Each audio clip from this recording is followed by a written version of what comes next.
the shores of Lake Albert in western Uganda. This group of refugees arrived by boat this morning on the run from conflict in neighboring DR Congo. On the way here, there were bullets flying just behind us. In April this year, 80 to 100 refugees have been arriving daily at the shores here, says UNHCR.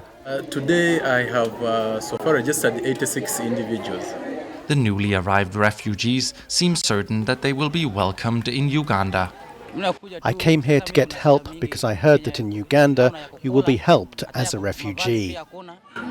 I knew when I came to Uganda there'd be peace and I'd get food and clothes. For years, Uganda has continually opened its doors to refugees at a time when many countries in the rest of the world are shutting them. Refugees are crossing this lake, fleeing conflict in neighboring DR Congo. Many refugees from across East Africa are also seeking refuge here in Uganda. As nations are securing their borders and turning refugees away, Uganda keeps welcoming them. Refugees can live, farm, work and move freely in Uganda. An approach towards refugees that should inspire other countries, says this expert. In a way, it's a model for other countries to show that by taking people in, giving some space, giving some freedom of movement, giving some freedom for employment, it can work. And it doesn't automatically create a huge crisis for the receiving country. Today, Uganda hosts as many as 1.2 million refugees, by far the largest number in Africa and the third largest worldwide. Still, Uganda is among the poorest countries in the world and relies heavily on foreign aid. A substantial portion of that aid comes in as support to Uganda's open door policy. Over the last 2 years, the European Union, for example, has given more than 150 million euros to that end. Behind the generosity lie some rather cynical calculations, according to this expert.